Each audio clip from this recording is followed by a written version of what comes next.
Act 1, Introduction and Exposition. Scene 1, the ghost's appearance on a cold, dark night at Elsinore Castle. The guards Francisco and Bernardo are relieved by Horatio and Marcellus. They discuss the strange apparition they have seen the last 2 nights.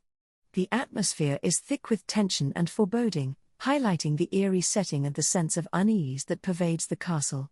Suddenly, the ghost of the late King Hamlet appears, and Horatio, a skeptic, is struck by its resemblance to the dead king. The ghost's silent appearance in full battle armor is unsettling and prompts Horatio to believe that it portends some unknown disaster for Denmark. This scene establishes the supernatural elements of the play and foreshadows the tragic events to come. The guards decide that Prince Hamlet must be informed, hoping he might be able to communicate with the ghost. Scene 2, Court scene. The scene shifts to the Grand Hall of Elsinore Castle, where King Claudius, the newly crowned king, addresses his court. Claudius speaks diplomatically about balancing the sorrow of his brother's death with the joy of his marriage to Queen Gertrude, the widow of the late king. This speech reveals Claudius's political acumen and his ability to manipulate public opinion. He sends Cornelius and Voltimand to Norway to deliver a letter to the King of Norway, Fortinbras's uncle, to dissuade young Fortinbras from attacking Denmark. Claudius then addresses Hamlet, criticizing his continued mourning as unmanly and unwise. Queen Gertrude echoes these sentiments, urging Hamlet to stay at court rather than return to Wittenberg. Hamlet agrees, but his soliloquy that this too solid flesh would melt reveals his deep despair and disgust at his mother's quick remarriage. This soliloquy is a window into Hamlet's soul, revealing his inner turmoil and sense of betrayal. Scene 3, Polonius's family. In Polonius's house, Laertes bids farewell to his sister Ophelia and father Polonius before leaving for France. Laertes warns Ophelia about Hamlet's advances, suggesting that as a prince, he may not have the freedom to choose his own mate. This scene introduces the theme of familial duty and foreshadows the tragic fate of Ophelia. Polonius enters and gives Laertes a series of fatherly advice about how to conduct himself abroad. These pieces of advice, such as "give thy thoughts no tongue, and to thine own self be true," reveal Polonius's character as both wise and verbose. Turning to Ophelia, Polonius demands to know more about her relationship with Hamlet. He instructs her to stay away from Hamlet, warning her that Hamlet's intentions might not be serious. This scene underscores the controlling nature of Polonius and the pressures faced by Ophelia. Scene 4, the ghost reappears on the battlements at midnight. Hamlet joins Horatio and Marcellus to watch for the ghost. As they wait in the cold, the ghost appears again. Hamlet, despite his friends' attempts to restrain him, follows the ghost, who beckons him away from the others. The atmosphere is tense and filled with suspense as Hamlet ventures into the unknown, driven by a mixture of fear, curiosity, and a sense of duty. This scene heightens the supernatural tension and sets the stage for the revelation of the ghost's identity and purpose. Scene 5, the ghost's revelation. The ghost leads Hamlet to a secluded spot and finally speaks. It reveals that it is indeed the spirit of Hamlet's father, condemned to walk the night and burn in purgatory during the day until his sins are purged. The ghost recounts the story of its murder. Claudius, Hamlet's uncle, poured poison into his ear while he slept, causing a death that seemed natural. The ghost demands Hamlet to avenge this foul and most unnatural murder, but also to leave Gertrude to her own conscience and the heavens. Hamlet swears to remember the ghost's words and vows to focus on this revenge. As dawn approaches, the ghost disappears, and Hamlet tells Horatio and Marcellus that he will put on an antic disposition to mask his true intentions. This pivotal scene reveals the central conflict and sets Hamlet on his tragic path. Act 2, Rising Action and Intrigue. Scene 1, Polonius and Ophelia. In Polonius's house, Polonius sends his servant Reynaldo to Paris to spy on Laertes and bring back any news about his conduct. Polonius's instructions reveal his manipulative nature and distrust, as he advises Reynaldo to subtly gather information through indirect questioning. Ophelia enters, visibly upset, and describes to her father an alarming visit from Hamlet, who appeared in a disheveled state and behaved erratically. This scene underscores Hamlet's descent into apparent madness and Ophelia's growing distress. Polonius concludes that Hamlet's madness is due to his love for Ophelia and decides to inform the king and queen. Polonius's eagerness to involve himself in court affairs reflects his ambition and desire for influence. Scene 2, Claudius's plan in the castle. Claudius and Gertrude welcome Rosencrantz and Guildenstern, Hamlet's old friends, and ask them to spend time with Hamlet to discover the cause of his madness. Claudius's manipulation of Rosencrantz and Guildenstern showcases his cunning and ability to use others to achieve his ends. Polonius arrives and informs the king and queen of his theory about Hamlet's love for Ophelia, presenting them with a letter from Hamlet to Ophelia.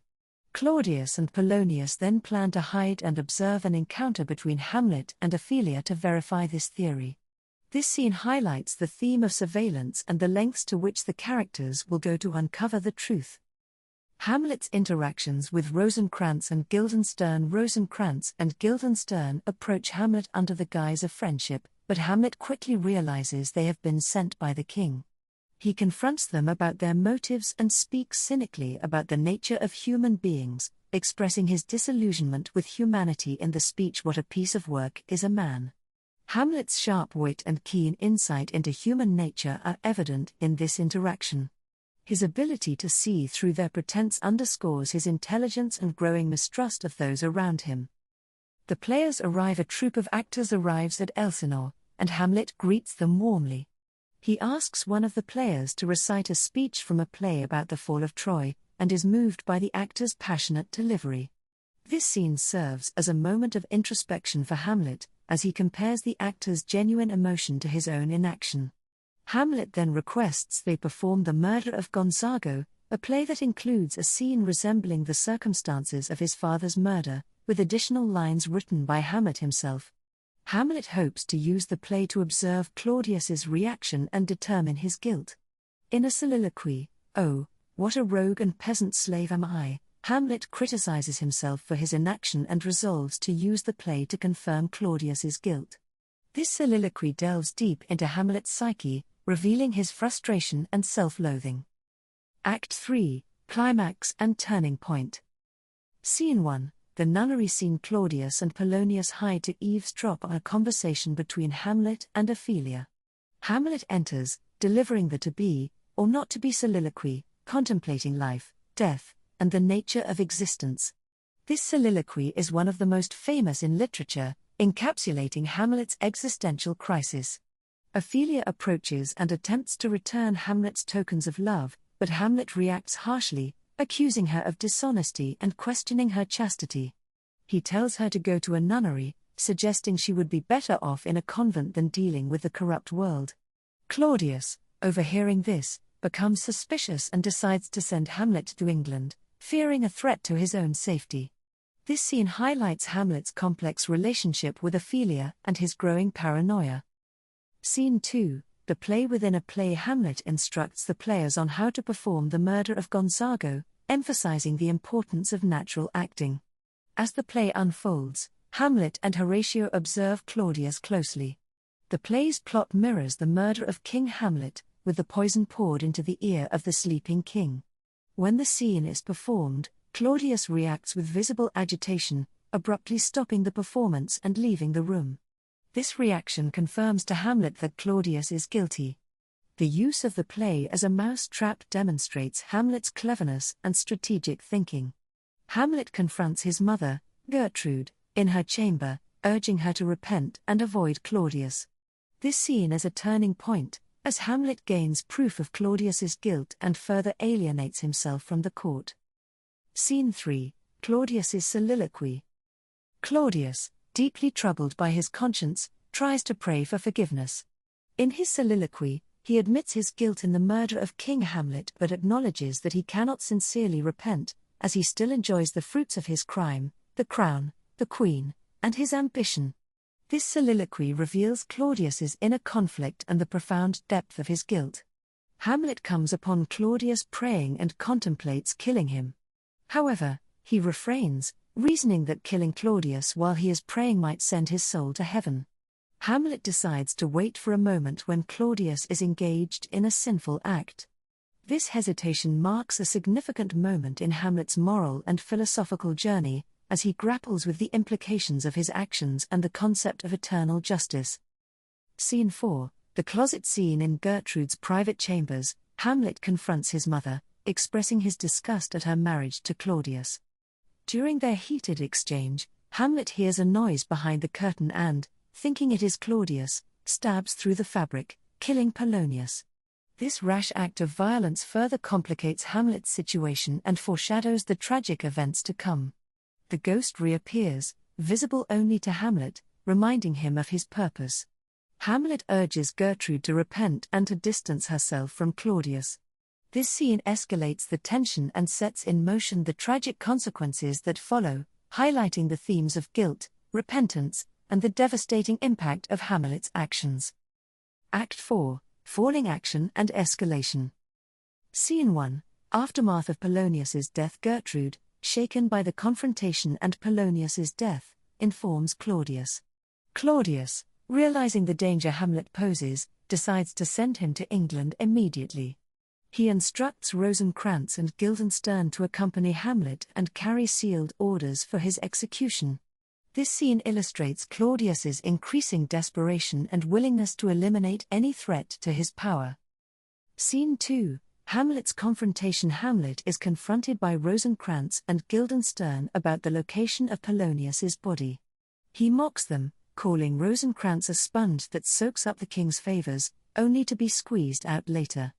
Hamlet's behavior is erratic and cryptic, displaying his disdain for their betrayal and his growing isolation. This confrontation underscores Hamlet's awareness of the treachery around him and his increasing disillusionment with those he once considered friends. Scene 3. Claudius's plot. Claudius reveals his plan to have Hamlet killed upon arrival in England. He sends letters to the English king, instructing him to execute Hamlet. Claudius is relieved to have Hamlet out of Denmark, seeing him as a direct threat to his power and safety. This plot further demonstrates Claudius's ruthlessness and his determination to maintain his hold on the throne. Scene 4. Fortinbras and Hamlet's soliloquy. On his way to England, Hamlet encounters Fortinbras's army marching to fight for a small, seemingly insignificant piece of land. This encounter inspires Hamlet's soliloquy, "How all occasions do inform against me," where he reflects on the nature of human ambition and the futility of life. He resolves to be more decisive in his actions against Claudius. This soliloquy marks a turning point in Hamlet's character, as he resolves to embrace action over contemplation. Scene 5. Ophelia's madness. Ophelia, driven to madness by her father's death and Hamlet's rejection, enters singing songs and speaking in disjointed phrases. Her behavior is a poignant reflection of the impact of the play's events on innocent characters. Laertes returns from France, outraged by his father's death and Ophelia's condition. Claudius manipulates Laertes' anger towards Hamlet, steering him towards revenge. This scene underscores the collateral damage of the central conflict and the theme of innocence destroyed by corruption and vengeance. Scene 6. Hamlet's return. Horatio receives a letter from Hamlet, explaining that he escaped an attempted execution in England by discovering and altering the orders. The letter reveals that Rosencrantz and Guildenstern were executed instead. Hamlet's resourcefulness and survival set the stage for his return to Denmark and the final confrontation. This development heightens the suspense and anticipation of the impending resolution. Scene 7. Laertes and Claudius's plot. Claudius and Laertes conspire to kill Hamlet in a fencing match, planning to use a poisoned sword and a poisoned cup. Laertes, seeking revenge for his father and sister, agrees to the plan. Gertrude interrupts, announcing Ophelia's death by drowning, which further inflames Laertes' desire for revenge and adds to the tragedy. This scene deepens the sense of impending doom and the inevitability of the tragic conclusion. Act 5. Catastrophe and resolution. Scene 1. The graveyard scene. In the graveyard, Hamlet and Horatio encounter two grave diggers preparing Ophelia's grave.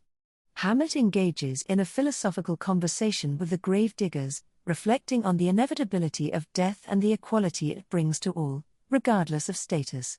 This conversation provides a moment of dark humor and philosophical depth, contrasting with the somber mood of the play. Holding the skull of Yorick, the court jester he knew in childhood, Hamlet muses on the transience of life. The funeral procession arrives, and Hamlet realizes that Ophelia is dead. A confrontation between Hamlet and Laertes ensues, with both men leaping into Ophelia's grave and grappling in their grief and rage. This scene underscores the profound impact of the tragic events on all characters and serves as a poignant prelude to the final act. Scene 2, the duel and final tragedy. Back at Elsinore, Hamlet recounts his adventures to Horatio and reveals the altered execution orders. Asric, a foppish courtier, arrives to invite Hamlet to the duel with Laertes. Despite sensing danger, Hamlet accepts the challenge. During the duel, Laertes wounds Hamlet with the poisoned sword. Gertrude accidentally drinks the poisoned wine intended for Hamlet and dies. In the ensuing chaos, Hamlet and Laertes exchange swords, and Laertes is also wounded with the poisoned blade. Dying, Laertes confesses the plot and forgives Hamlet. Hamlet, enraged and desperate, forces Claudius to drink the poisoned wine, killing him. As Hamlet succumbs to the poison, he names Fortinbras as his successor.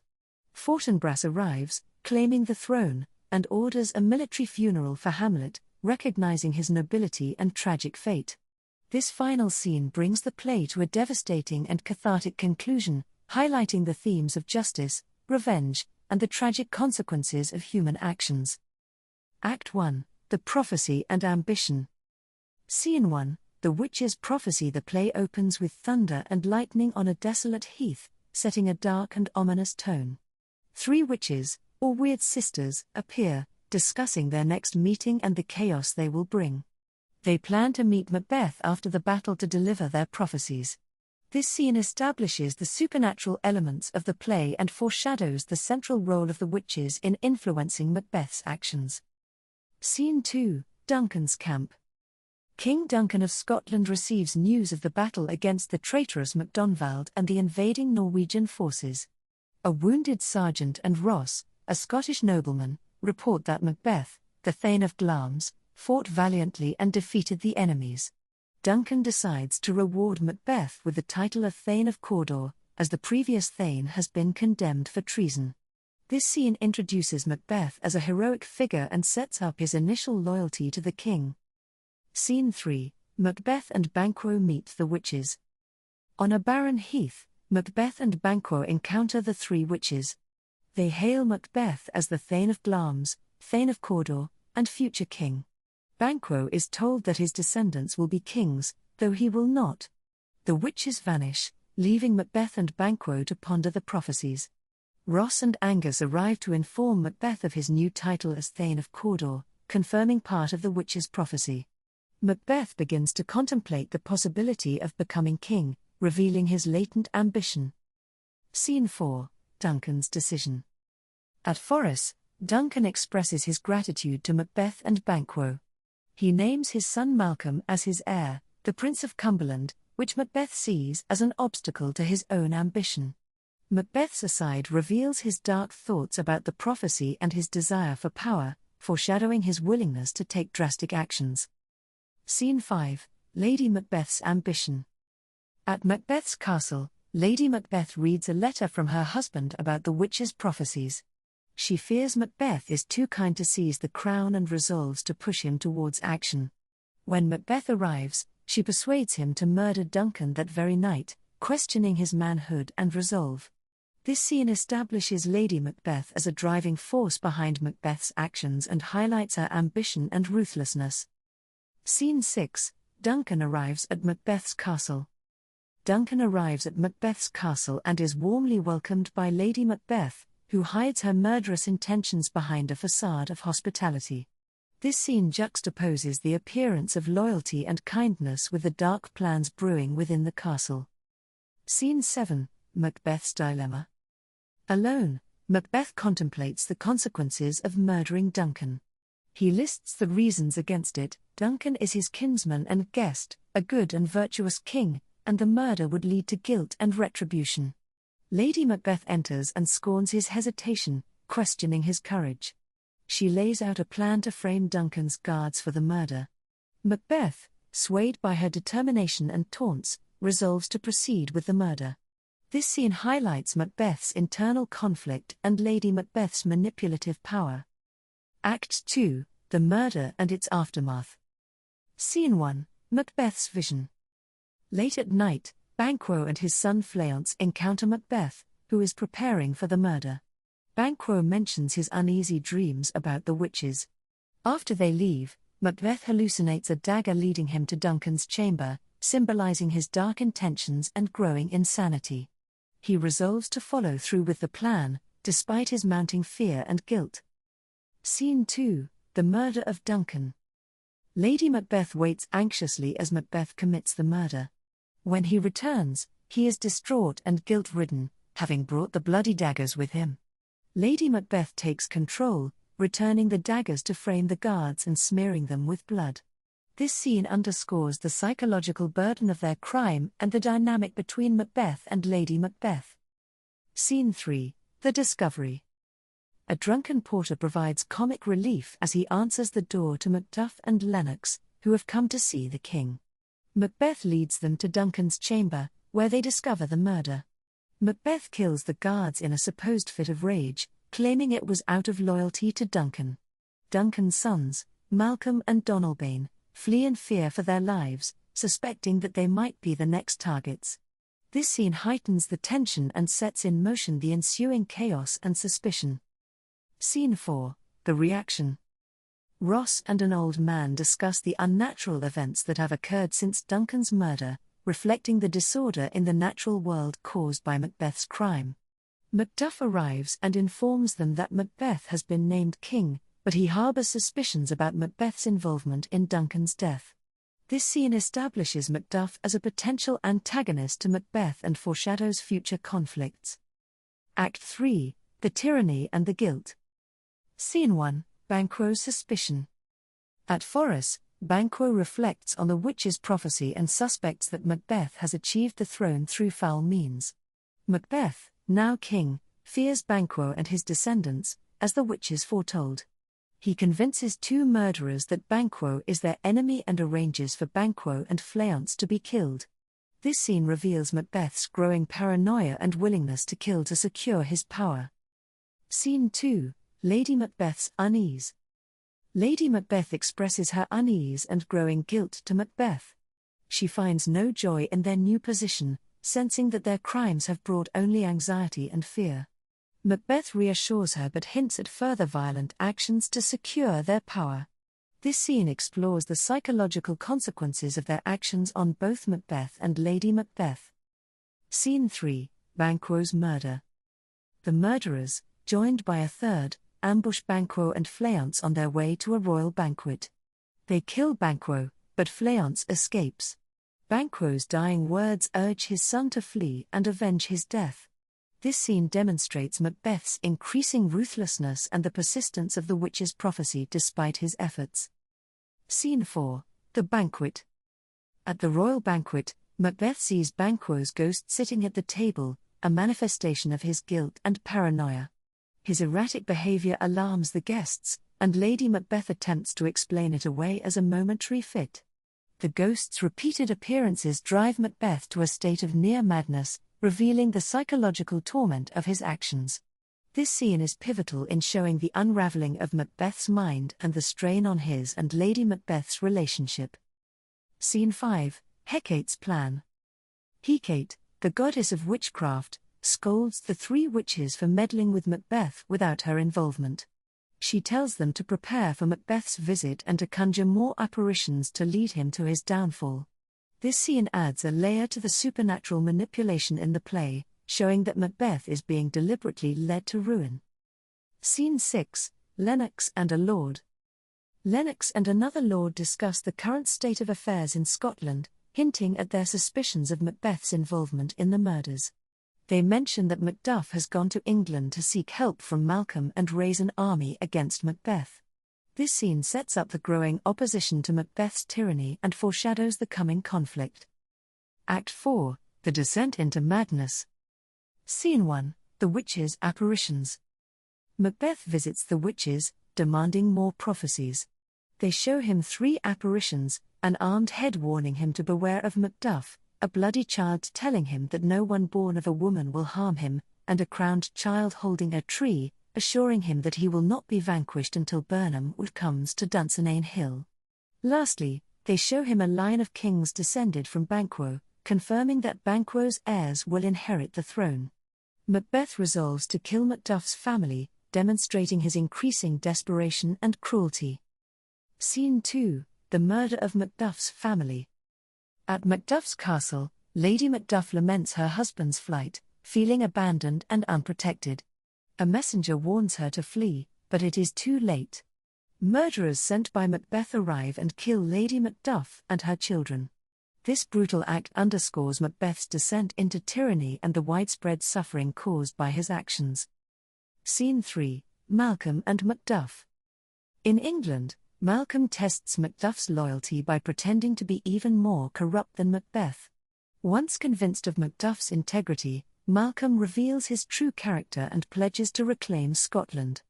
Ross arrives with news of the massacre of Macduff's family, spurring Macduff to vow revenge against Macbeth. This scene solidifies the alliance against Macbeth and highlights themes of loyalty and justice. Act 5: The Fall of Macbeth. Scene 1: Lady Macbeth's madness. At Dunsinane, a doctor and a gentlewoman observe Lady Macbeth sleepwalking and attempting to wash imaginary bloodstains from her hands. She reveals her guilt and anguish over the murders, particularly Duncan's.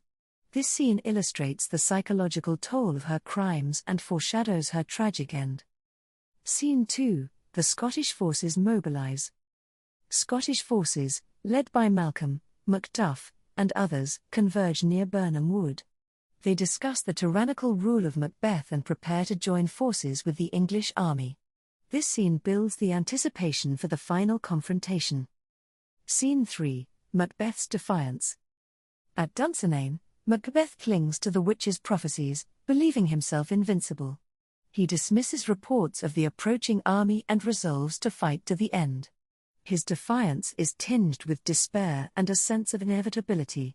This scene highlights Macbeth's increasing isolation and descent into madness. Scene 4: The March from Burnham Wood. Malcolm orders his soldiers to cut down branches from Burnham Wood to use as camouflage, fulfilling the witch's prophecy. The army advances towards Dunsinane, signaling the impending fall of Macbeth. This scene builds tension and suspense, as the audience sees the prophecies coming true. Scene 5: Lady Macbeth's death.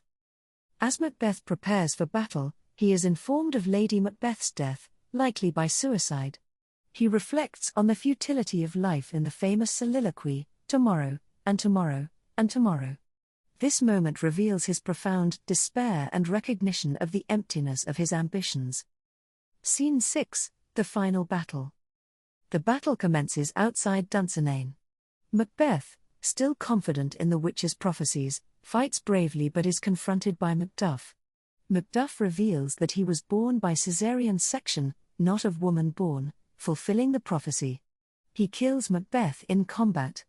Malcolm is hailed as the new King of Scotland, promising to restore peace and order. This climactic scene brings the play to a tragic yet hopeful resolution, with justice prevailing over tyranny.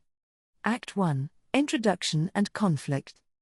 Scene 1: Street Brawl. The opening scene of Romeo and Juliet plunges the audience into the heart of the conflict between the Capulet and Montague families. The brawl erupts in the streets of Verona, showcasing the deep-seated animosity and senseless violence between the two households. Swords clash, insults fly, and the chaos unfolds as bystanders are drawn into the fray. This tumultuous scene not only sets the stage for the tragic events to come but also establishes the pervasive influence of the feud on the lives of all who inhabit Verona. Scene 2: Romeo's melancholy. In contrast to the chaos outside, we are introduced to Romeo, whose melancholy demeanor reflects the turmoil within his own heart. His soliloquy about unrequited love for Rosaline reveals a soul tormented by unattainable desires. Through poetic language and introspective musings, Romeo grapples with the nature of love and the pain of rejection, inviting the audience into his world of longing and despair. Scene 3: Juliet's introduction. The audience is introduced to Juliet, the young daughter of the Capulet household, in a scene filled with feminine charm and familial duty. Juliet's interactions with her mother and nurse offer glimpses into her sheltered upbringing and the expectations placed upon her as a young noblewoman. Despite her tender age, Juliet displays a maturity beyond her years, hinting at the strength and resilience that will define her character as the play unfolds. Scene 4. Romeo and Benvolio's decision. The decision of Romeo and his friends to attend the Capulets' masquerade ball serves as a catalyst for the events of the play. Amidst the revelry and masked anonymity, Romeo hopes to find solace from his lovesick melancholy. As they make their way to the ball, the tension mounts, foreshadowing the fateful encounter that awaits Romeo and Juliet within the walls of the Capulets' mansion.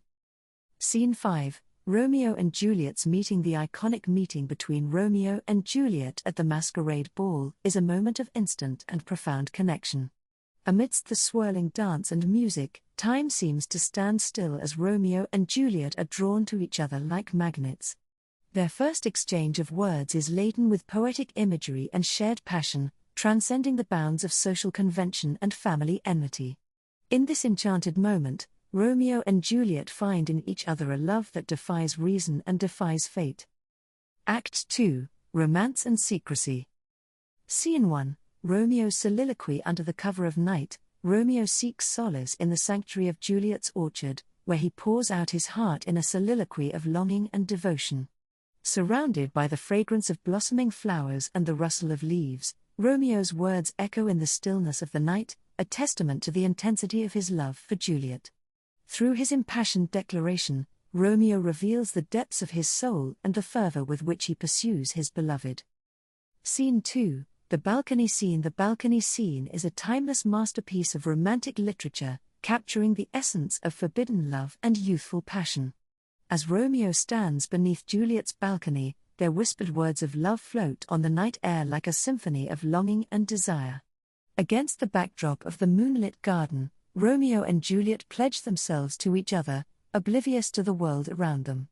Theirs is a love that knows no bounds, a flame that burns bright amidst the darkness of Verona's feuding streets. Scene 3. Friar Lawrence's plan. In a secluded corner of his cell, Friar Lawrence hatches a daring plan to unite Romeo and Juliet in holy matrimony. With wisdom and foresight, the friar recognizes the potential for love to heal the wounds of division and bring peace to Verona.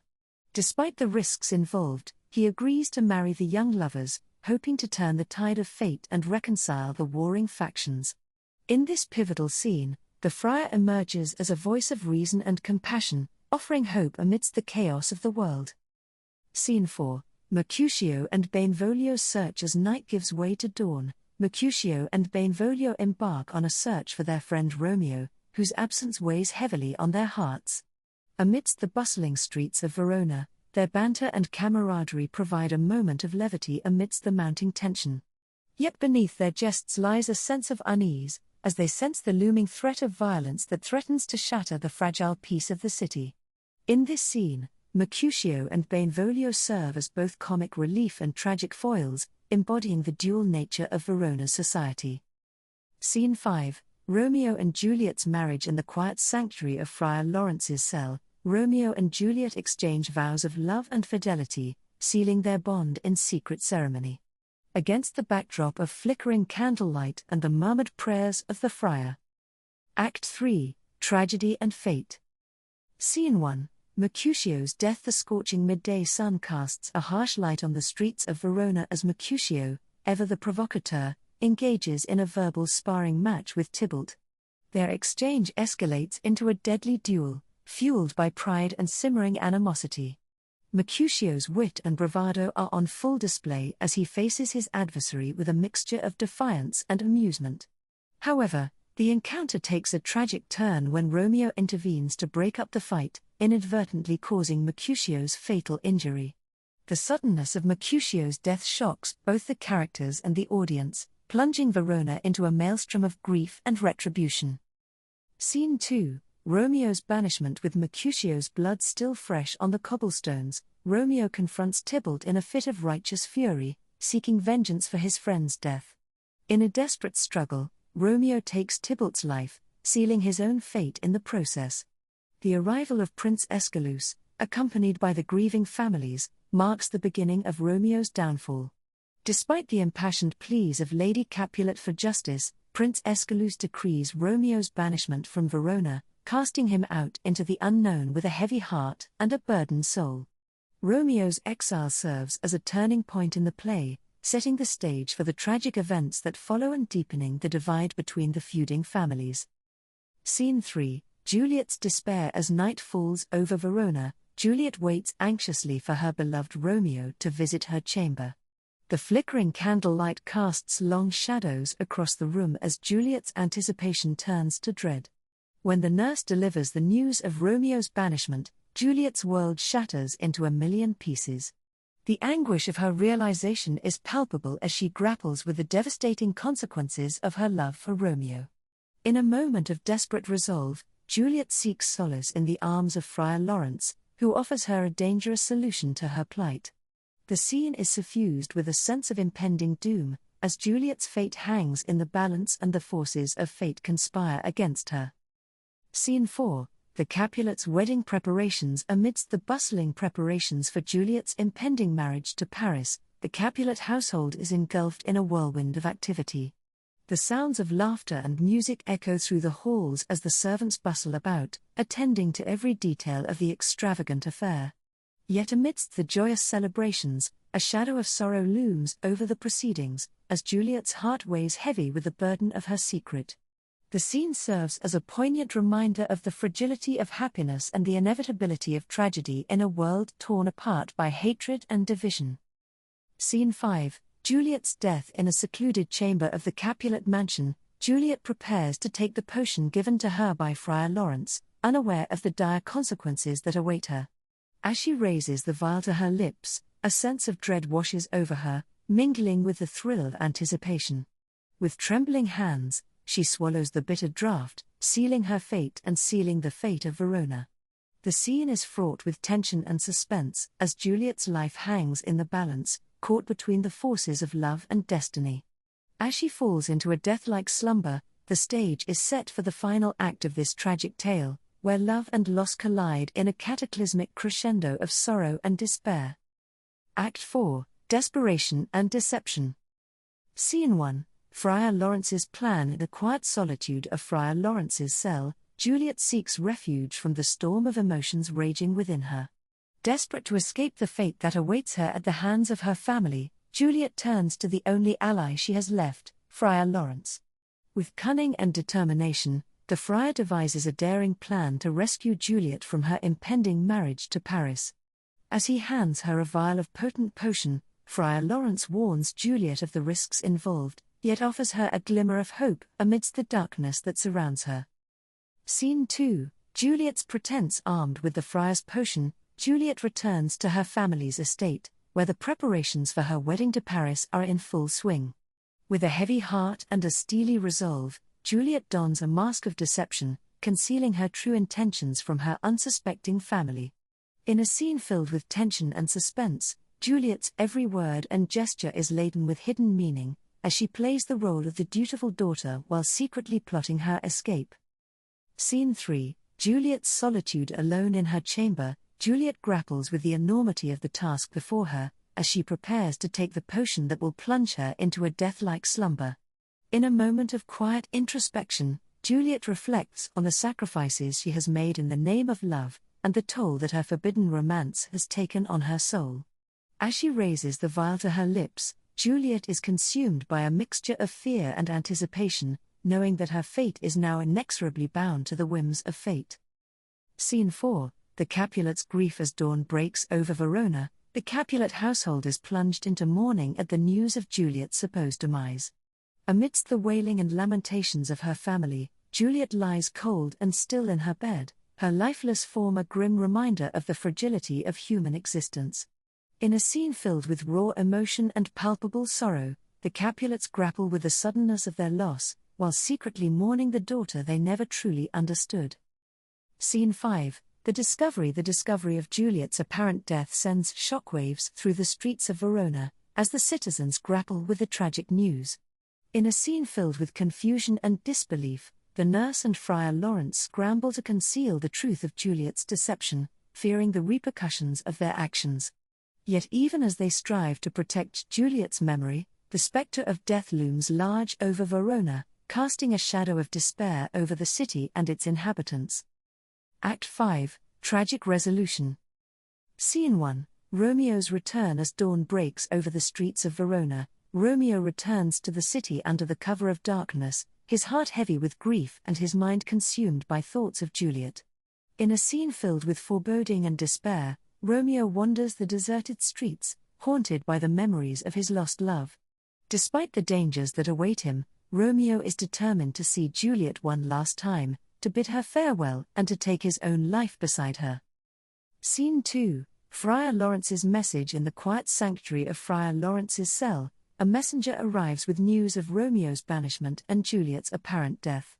As the implications of these revelations sink in, Friar Lawrence is filled with a sense of dread, realizing the catastrophic consequences of his actions.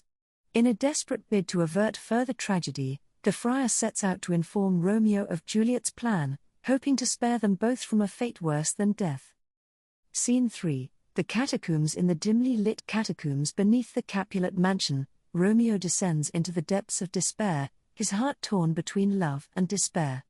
In a moment of recklessness, Romeo confronts Paris, engaging in a deadly duel that seals his own fate. With a heavy heart and trembling hands, Romeo enters the tomb where Juliet lies, his mind consumed by thoughts of their forbidden love and the prospect of eternal separation. Scene 4, Juliet's awakening. As the first rays of dawn illuminate the tomb, Juliet stirs from her death-like slumber, her senses reeling with confusion and fear. In a scene filled with tension and suspense, Juliet struggles to make sense of her surroundings, her mind clouded by the remnants of the potion that plunged her into unconsciousness. Yet even as she grapples with the horrors of her situation, Juliet is filled with a sense of purpose, determined to find Romeo and to escape the nightmare that has engulfed them both. Scene 5, Tragic Reunion. In the final moments of Romeo and Juliet, tragedy and fate collide in a cataclysmic crescendo of sorrow and despair. As Romeo gazes upon Juliet's lifeless form, he is overcome by a flood of emotions, his heart breaking at the sight of her beauty and innocence. In a moment of impulsive passion, Romeo takes his own life, sealing his fate and ensuring that he will be reunited with Juliet in death. As Juliet awakens to find Romeo lying beside her, lifeless and cold, she is filled with a sense of horror and disbelief, realizing the enormity of the loss that has befallen them both. In a final act of defiance, Juliet takes her own life, joining Romeo in eternal slumber and sealing their love for all eternity. Act 1, Exposition and Conflict. Scene 1, Introduction to characters. The play opens in Venice, bustling with activity as citizens prepare for war. Amidst this, Iago, Othello's ensign, reveals his resentment towards Othello for promoting Cassio over him. Rodrigo, who is in love with Othello's wife Desdemona, joins Iago in his schemes. This scene establishes the primary conflict and introduces the main characters, setting the stage for the drama to come. Scene 2, Othello's introduction. Othello, a Moorish general, arrives in Venice accompanied by his new wife, Desdemona. They are summoned to the Senate to address a Turkish threat. Despite initial objections from Desdemona's father, Brabantio, Othello convinces the senators of the legitimacy of his marriage. This scene highlights themes of love, race, and societal norms. Scene 3, Iago's manipulation. Iago reveals his plan to manipulate Othello, planting seeds of doubt about Desdemona's fidelity. He convinces Rodrigo to assist him in his scheme, exploiting Rodrigo's desire for Desdemona and his own resentment towards Othello. This scene showcases Iago's cunning and sets the stage for the tragedy that unfolds. Act 2, Rising Tension and Deception. Scene 1, Arrival in Cyprus. Othello and Desdemona arrive in Cyprus amidst celebrations for their victory over the Turks. Iago continues to plot against Othello, orchestrating Cassio's demotion through manipulation and deceit. The scene is filled with anticipation and excitement, as the characters prepare for the festivities. Scene 2, Othello's love for Desdemona. Othello and Desdemona share a tender moment, expressing their love for each other. However, their happiness is interrupted by Iago, who begins to plant seeds of doubt in Othello's mind about Desdemona's faithfulness. This scene highlights the contrast between love and jealousy, setting the stage for Othello's tragic downfall. Scene 3. Desdemona's loyalty. Desdemona defends Cassio's character to Othello, unaware of the jealousy consuming him. Emilia, Iago's wife and Desdemona's maid, also defends Cassio, further complicating Iago's plans. This scene underscores Desdemona's innocence and loyalty, as well as the complexities of the relationships between the characters. Act 3. Climax and Betrayal. Scene 1. Iago's scheme unfolds. Iago convinces Othello to eavesdrop on a conversation between himself and Cassio, planting the idea that they are discussing Desdemona. Unbeknownst to Othello, the conversation is about Cassio's relationship with Bianca, a courtesan. This manipulation deepens Othello's jealousy and sets the stage for the tragic events to come. Scene 2. The handkerchief. Iago manipulates Emilia into stealing Desdemona's handkerchief, which Othello had given her as a token of his love. Iago plans to plant the handkerchief in Cassio's lodgings, furthering Othello's belief in Desdemona's infidelity. This scene highlights the power of manipulation and deception, as Iago orchestrates events to suit his nefarious purposes. Scene 3. Othello's descent into madness. Othello becomes increasingly agitated and demands proof of Desdemona's infidelity. When Desdemona cannot produce the handkerchief, Othello's suspicions are confirmed, and he accuses her of betrayal. This scene marks a turning point in the play, as Othello's jealousy reaches its peak, leading to a tragic breakdown in their relationship. Scene 4. Cassio's plan. Cassio seeks Desdemona's help in convincing Othello to reinstate him as lieutenant. Desdemona promises to intercede on his behalf, unaware of the turmoil consuming Othello. Meanwhile, Iago manipulates Othello into believing that Cassio and Desdemona are having an affair, further fueling his jealousy and resentment. Act 4. Descent and Tragedy. Scene 1. Othello's confrontation. Othello confronts Desdemona about the handkerchief and accuses her of infidelity. Desdemona protests her innocence, but Othello is consumed by jealousy and rage. He dismisses her pleas and resolves to kill her, believing that he has no choice but to avenge his honor. Scene 2. Emilia's discovery. Emilia discovers Desdemona's lifeless body and realizes the extent of Iago's treachery. She confronts Othello, revealing Iago's manipulation and the truth about Desdemona's innocence. Othello is overcome with guilt and remorse, realizing the tragic consequences of his actions. Scene 3. Othello's demise. Othello confronts Iago, demanding an explanation for his actions. Iago, reveling in his deceit, remains defiant, refusing to confess his crimes. However, Emilia arrives and exposes Iago's treachery, revealing his manipulation and lies. Shocked and remorseful, Othello realizes the extent of his folly and the tragic consequences of his actions. In a fit of despair, he stabs himself, choosing death over a life marred by jealousy and betrayal. The scene culminates in a moment of tragic realization as Othello acknowledges the depth of his mistakes and the irreparable damage they have caused. Scene 4. Resolution and reckoning with the truth revealed. The remaining characters grapple with the aftermath of the tragedy. Emilia's bravery in exposing Iago's deceit earns her admiration, while Iago is condemned for his treachery. Desdemona's innocence is affirmed, and her memory is honored amidst the chaos and despair.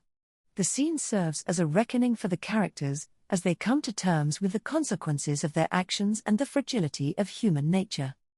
Scene 5. Epilogue. The play concludes with a somber reflection on the nature of tragedy and the folly of human ambition. As the characters mourn the loss of innocence and the destruction wrought by jealousy and deceit, they are left to ponder the fragility of life and the enduring power of love. The scene offers a poignant reminder of the timeless themes explored in the play, inviting the audience to reflect on the complexities of human emotion and the consequences of unchecked ambition. Act 5. Resolution and Tragic Conclusion. Scene 1. Desdemona's bedroom. As the play enters its final act, the tension reaches its peak in Desdemona's bedroom. Othello, consumed by jealousy and despair, stands over Desdemona as she sleeps. He wrestles with his conscience, torn between his love for her and his belief in her infidelity. Desdemona awakens to find Othello's menacing presence, but she remains steadfast in her innocence, pleading with him to spare her life. Othello, unable to overcome his jealousy, smothers Desdemona, sealing her tragic fate. This harrowing scene serves as the climax of the play, as Othello's actions irrevocably alter the course of his destiny and seal his tragic fate. Scene 2. Emilia's revelation. Emilia enters Desdemona's bedroom and discovers her lifeless body, prompting her to confront Othello about his actions. In a moment of shocking revelation, Emilia exposes Iago's deceit, revealing the true extent of his manipulation and betrayal. Othello, overwhelmed with guilt and remorse, realizes the depth of his folly and the tragic consequences of his actions.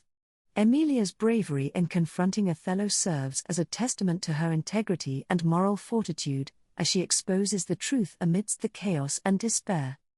Scene 3. Confrontation and reckoning. Othello, reeling from the revelation of Iago's treachery, confronts him in a moment of reckoning. In a fit of rage and despair, Othello attacks Iago, demanding answers for his deceitful actions. Iago, caught off guard, attempts to defend himself, but his lies unravel in the face of Othello's righteous anger. As the truth emerges, Iago's villainy is laid bare for all to see, and he is condemned for his crimes against innocence and honor. This climactic confrontation serves as a cathartic moment of justice, as Othello confronts the source of his torment and begins to reckon with the consequences of his actions. Scene 4. Othello's tragic end. In a moment of profound despair, Othello resolves to take his own life, choosing death over a life tainted by jealousy and betrayal. With a heavy heart and a tortured soul, he takes up a sword and prepares to meet his end. In a poignant soliloquy, Othello reflects on the folly of his actions and the tragic course of his destiny. With one final act of defiance against the forces that have conspired against him, Othello plunges the sword into his chest, embracing death as a release from his suffering. The scene concludes with Othello's lifeless body lying beside Desdemona, their tragic love story coming to a devastating and poignant end. Epilogue, reflection and resolution. As the play draws to a close, the remaining characters grapple with the aftermath of the tragedy, mourning the loss of innocence and the destruction wrought by jealousy and deceit. Amidst the chaos and despair, they are left to ponder the fragility of life and the enduring power of love. The play ends with a somber reflection on the nature of tragedy and the human condition, inviting the audience to contemplate the timeless themes explored in Othello and the profound impact of unchecked ambition and moral corruption. Act 1. Introduction and setting the stage. Scene 1. The Court of Athens. The scene opens in the Grand Court of Athens, where Duke Theseus, a figure of authority and nobility, is preparing for his upcoming wedding to Hippolyta, Queen of the Amazons. The atmosphere is one of celebration and anticipation as the courtiers bustle about, making preparations for the festivities. Theseus, with his commanding presence, sets the tone for the scene as he addresses his courtiers with regal authority. Aegeus enters, accompanied by his daughter Hermia and her two suitors, Demetrius and Lysander. Aegeus's stern demeanor contrasts with the joviality of the court, as he presents his case to the Duke with an air of urgency and concern. Hermia, with her fiery spirit and determination, stands defiantly before her father and the Duke, refusing to obey Aegeus's wishes and marry Demetrius. The tension mounts as Theseus delivers his ultimatum to Hermia, laying down the law with a firm yet fair hand. The scene closes with Hermia and Lysander's clandestine plans to escape the oppressive confines of Athenian society and seek refuge in the enchanted forest. Scene 2. The realm of fairyland. In stark contrast to the grandeur of the Athenian court, the scene shifts to the ethereal realm of fairyland, where Oberon and Titania, king and queen of the fairies, hold court. The setting is magical and otherworldly, with shimmering light and mysterious shadows dancing among the trees. Oberon, with his commanding presence and regal bearing, exudes an aura of power and authority, while Titania, with her grace and beauty, embodies the enchanting allure of the fairy queen. The tension between Oberon and Titania is palpable as they engage in a heated argument over the custody of a young Indian prince. Their exchange crackles with magical energy, as Oberon seeks to bend Titania to his will through the use of cunning and deception. The scene closes with Oberon's devious plan to use Puck, his mischievous servant, to wreak havoc on Titania's heart and bring about a resolution to their conflict. Act 2, The Lovers' Quarrel and the Mechanicals' Rehearsal. Scene 1, the woods outside Athens. The enchanted forest comes alive with the sounds of rustling leaves and mysterious whispers as the lovers enter its magical domain. The setting is dark and mysterious, with moonlight filtering through the dense canopy of trees and casting eerie shadows on the forest floor. Lysander and Hermia, with their hearts set on freedom and love, steal away into the depths of the forest, pursued by the relentless Demetrius and lovelorn Helena. The tension between the lovers is palpable as they navigate the treacherous terrain of the forest, with emotions running high and passions flaring. The arrival of Oberon and Puck adds an element of supernatural intrigue to the scene, as they plot to manipulate the fates of the unsuspecting lovers with their magical machinations. Scene 2, the rehearsal of Pyramus and Thisbe. Amidst the hustle and bustle of the forest, the bumbling mechanicals gather to rehearse their amateurish production of Pyramus and Thisbe. The setting is rustic and makeshift, with props scattered haphazardly about and makeshift costumes hanging from tree branches. Peter Quince, with his earnest enthusiasm and earnest demeanor, attempts to rally the motley crew of tradesmen and instill some semblance of order and discipline. Nick Bottom, with his larger-than-life personality and penchant for the dramatic, steals the show as he vies for the spotlight and regales his fellow actors with tales of his theatrical prowess. The scene is filled with laughter and camaraderie as the mechanicals stumble through their lines and grapple with the intricacies of their roles, providing a welcome respite from the romantic entanglements of the lovers. Act 3, The Mischievous Magic Unleashed. Scene 1, Oberon's trickery in the heart of the enchanted forest. Oberon and Puck set their mischievous plan into motion, weaving their magic into the fabric of the night. The setting is alive with the hum of insects and the whisper of the wind as Oberon directs Puck to seek out a magical flower whose potent juice has the power to enchant the hearts of mortals. Puck, with his impish grin and twinkle in his eye, embarks on his mission with gleeful abandon, disappearing into the shadows in search of the elusive blossom. The scene crackles with anticipation as Oberon waits with bated breath for Puck to return with the precious flower, his mind teeming with thoughts of the mischief and mayhem that await. Scene 2, The Lovers' Chaos. As night falls on the enchanted forest, the tangled web of love and desire becomes even more convoluted as Oberon's magic takes effect. The setting is shrouded in darkness, with the moon casting an otherworldly glow on the scene as the lovers wander aimlessly through the labyrinthine paths of the forest. The air is thick with the heady scent of flowers and the sound of rustling leaves as Puck, invisible to mortal eyes, flits about with mischief in his heart. Lysander and Demetrius, under the spell of Oberon's enchantment, pursue Helena with single-minded determination, their declarations of love ringing out into the night like a haunting refrain. Meanwhile, Hermia, abandoned and alone, searches desperately for her beloved Lysander, her heart heavy with fear and uncertainty. The scene pulses with the frenetic energy of passion and desire as the lovers' emotions reach a fever pitch, their entangled destinies hurtling towards an inevitable collision. Scene 3, The Mechanicals' Performance. Amidst the chaos of the forest, the bumbling mechanicals gather once more to perform their ill-fated rendition of Pyramus and Thisbe. The setting is transformed into a makeshift stage, with crude props and makeshift costumes lending an air of absurdity to the proceedings. Peter Quince, with his trembling voice and trembling hands, attempts to guide his fellow actors through their lines, his patience wearing thin as they stumble and fumble their way through the performance. Nick Bottom, with his inflated ego and inflated sense of self-importance, steals the show once more, hamming it up for the audience with his over-the-top antics and bombastic delivery. The scene is a cacophony of laughter and applause as the mechanicals butcher Shakespeare's words with gleeful abandon, their earnestness and enthusiasm shining through despite their glaring lack of talent. Act 4, Reconciliation and Resolution. Scene 1, Oberon's reversal. In the heart of the enchanted forest, Oberon and Puck survey the chaos they have wrought with a mixture of amusement and regret. The setting is bathed in the soft glow of dawn, a tangible sense of peace and tranquility settling over the scene as the first light of morning breaks through the darkness. Oberon, with his heart heavy with remorse, instructs Puck to undo the damage he has caused, his voice tinged with a note of sadness as he reflects on the consequences of his actions. Puck, ever the obedient servant, sets about his task with renewed determination, his nimble fingers working their magic as he sets right the tangled threads of fate. Scene 2, the fairies' blessing. As the first light of dawn illuminates the enchanted forest, Oberon and Titania come together once more to reconcile their differences and restore harmony to the realm of fairyland. The setting is bathed in a soft golden light, a tangible sense of serenity and peace suffusing the scene as Oberon and Titania embrace in a gesture of forgiveness and reconciliation.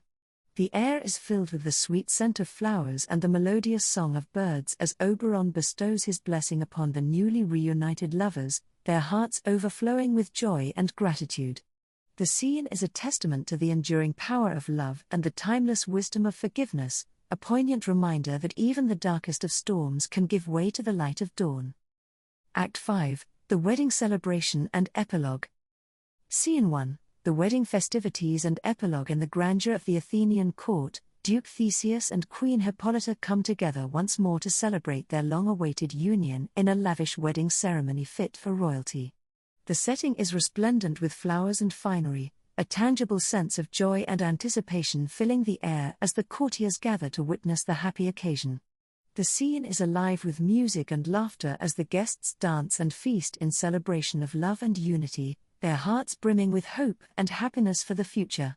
Amidst the revelry, the mechanicals take center stage once more to perform their final act, their earnestness and enthusiasm shining through as they regale the audience with their comedic antics and heartfelt performances. As the festivities draw to a close and the last strains of music fade into the night, Puck steps forward to address the audience in a final farewell. The setting is bathed in the soft glow of moonlight, a tangible sense of magic and wonder suffusing the air as Puck bids the audience adieu with a mischievous twinkle in his eye. The scene is a poignant reminder of the fleeting nature of love and the transient beauty of life, a testament to the enduring power of Shakespeare's timeless tale of a Midsummer Night's Dream.